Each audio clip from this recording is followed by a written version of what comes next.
రీసెంట్గా wedding frock ఒకటి stitch చేశాను కదా, దానికోసం అయితే వాళ్ళు వచ్చినప్పుడు నేను ఏం చేశానంటే షాపింగ్ అని నా వెడ్డింగ్ ఫ్రాక్ ఒకసారి వేసి చూశాను. ఎందుకంటే వాళ్ళు నా మోడల్ ఫ్రాకే కావాలన్నారు. అందుకని నా ఫ్రాకే వేసి చూశాను నేను. వాళ్ళకి ఓకే అన్న తర్వాత వెడ్డింగ్ ఫ్రాక్ వేయాలి, సేమ్ మోడల్ కావాలన్నారు. ఇంకా ఓకే అని చెప్పేసి షాపింగ్ చేసి స్టార్ట్ చేశాము. ఈరోజు నేను వెడ్డింగ్ ఫ్రాక్ కూడా నేను ఎంత బడ్జెట్లో తీసుకున్నాను, నాకు ఎంతెంత కాస్ట్ అయింది, నేను షాపింగ్ చేసినప్పుడు కూడా ఇంకా మొత్తం ఎంత అయిందని చెప్పేసి నేను మొత్తం అయితే లాంగ్ వీడియో పెట్టాను. మీరు అది కూడా చూడాలంటే, మీకు ఫుల్ డీటెయిల్స్ కావాలంటే కనుక ఆ వీడియో కూడా చూడండి.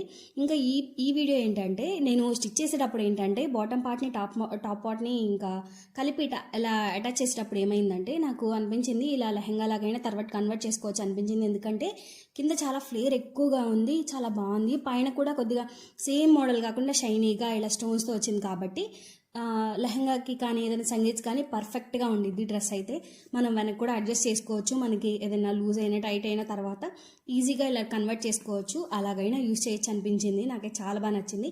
నెక్స్ట్ నా వెడ్డింగ్ ఫ్రాక్ని కూడా నేను ఇలా అయితే ఖచ్చితంగా కన్వర్ట్ చేస్తాను. ఎందుకంటే అలాగే ఉంచుకోలేము కదా, మనం తక్కువలో చేసినా కానీ తర్వాత మళ్ళీ అలాగే ఉంటే ఆ మనీ వేస్ట్ కాబట్టి తర్వాత మళ్ళీ యూజ్ చేద్దాం అనిపించింది. నెక్స్ట్ వీడియోస్లో నా వెడ్డింగ్ ఫ్రాక్ని కూడా నేను కన్వర్ట్ చేస్తాను. కన్వర్ట్ చేసి ఎలా ఉందో కూడా చెప్తాను. ఇంకా మన ఛానల్ ఎవరైనా సబ్స్క్రైబ్ చేసుకోకపోయినట్లయితే కనుక ఖచ్చితంగా సబ్స్క్రైబ్ చేసుకోండి. ఈ వీడియో నచ్చితే కనుక ఖచ్చితంగా లైక్ చేయండి, సబ్స్క్రైబ్ చేయండి.